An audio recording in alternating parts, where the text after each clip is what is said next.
Watch another skip representing for PARTYAAD.com. You know what I mean? So watch now. So just log on. Everything popping. PARTYAAD.com. We party like every day of we birthday. Dancehall, as we know it, has been morphed into an institution loaded by gangsters. And some people might not want to own it. Some artists might not want to accept it. But we can debate that any day and we can present the facts to substantiate that claim. That dancehall has been hijacked by gangsters. A lot of dancehall artists, whole heap of them, were gangsters before they became dancehall artists. A lot of them used dancehall music as an escape route. Not from poverty alone, but from gang warfare. Some of them, the music and the dancehall music saved them life. That is the reality. And when you look at what is happening now, when you listen to some of these dancehall artists, you wonder, how come? You start to criticize a government. You start to criticize politicians. I'm going to tell you last week in my commentary, that Jamaican people don't really like politicians. We have no love for politicians. I'm going to repeat it. The last time I was here, I said it. When the vaccine was not the most popular thing in town, Jamaican people said, make the politician take it. And when it became something to save life, them say, no, don't give it to the politicians. That is the love that we show for politicians. Now, when I listen to dancehall artists, my brethren and sisters, I don't want nobody. I put out a post on social media recently, and I said every single dancehall artist, well, not dancehall artist, but every single gang in Jamaica has some connection to dancehall music. I mean, I'll take it back. Me now take it back. Some 350 of them gangs in Jamaica, and every single one of them have a connection to dancehall artists. Every single one. I mean, now take it back because the evidence is there. You name the gang. If you don't have an artist in there, it have an artist who supply him and support them. Whether by glorifying their behavior or supplying them with ammunition and guns. The evidence is there. It's in the open. And no secret. So some of these very artists who come out now and criticize the government need to take a look in the mirror and ask themselves the question, what have I contributed to the decay in the society? Spragga Benz, ask yourself the question. Not ask it in a crowd. Go in your bathroom, looking at the mirror, man to man, yourself to yourself. Ask yourself the question, have I contributed to the decay in the society? Whether by glorifying gun crime, supporting gun crime, supplying the equipment for gun crime, ask yourself these questions, Spragga. I respect you, I love your music, I listen to your music, I watch your movie. But when you start to become a hypocrite, I cut you loose. I cut you loose. Ask yourself the question, what have I done to contribute to the decay in this society? As a dancehall artist, Spragga Benz, that are for you. The same thing can go for Baby Sham. Spragga Benz, you come from Kirk. We know the amount of bloodshed. We know the amount of youths were dead down there. Ask yourself, could I have used my music, my influence, in a better way to prevent the carnage that took place in that community? Ask yourself that question, Spragga Benz. And I could come up the road now. We don't go Spanish Town Road. I could come at Crossroad. And I could come up the street and go down where we are going now. I could go up on the boulevard. I could go up on the boulevard. And I could go over Sherlock Crescent. For all who don't know the history, I could go over Sherlock. And I could go back to the days when people are dead like dog in a Sherlock. Where were you, Spragga Benz? Ask yourself the question. Go in the mirror. Ask yourself, could I have used my music and my influence in Sherlock Crescent in a more positive way to save lives? If you live in a glass house, do not throw stones.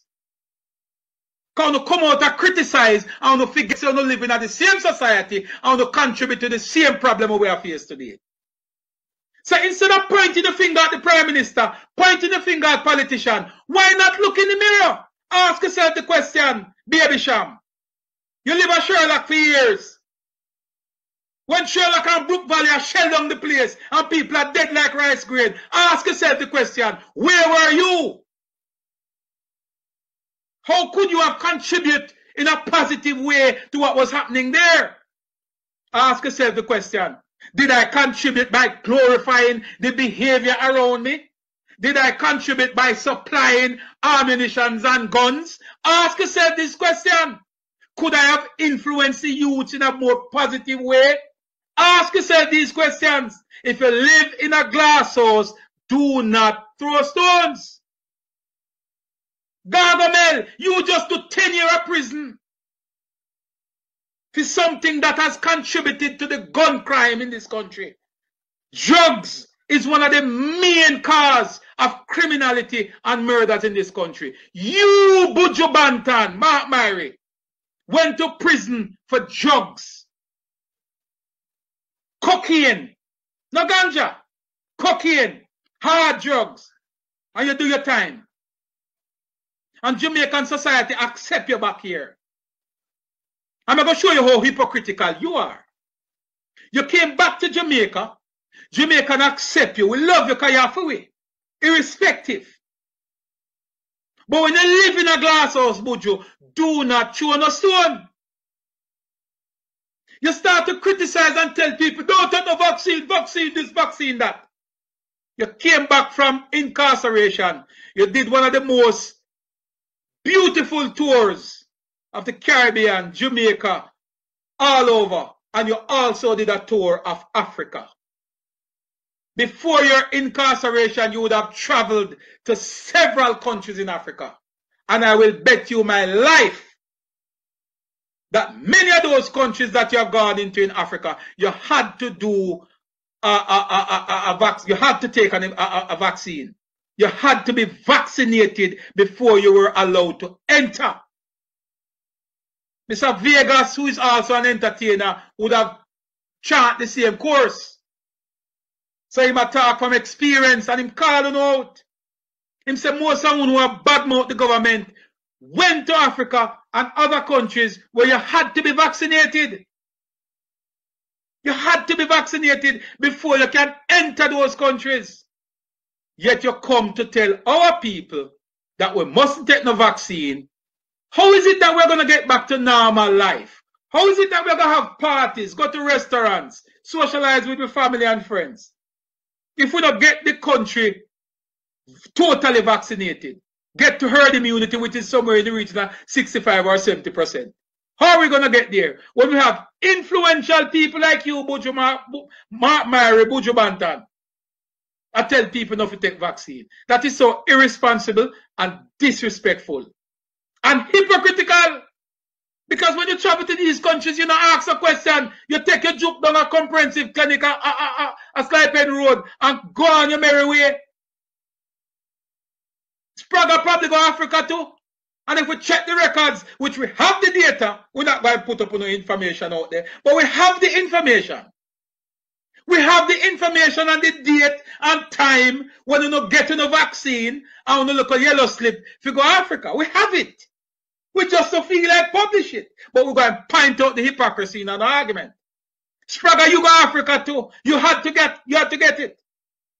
All I want to know.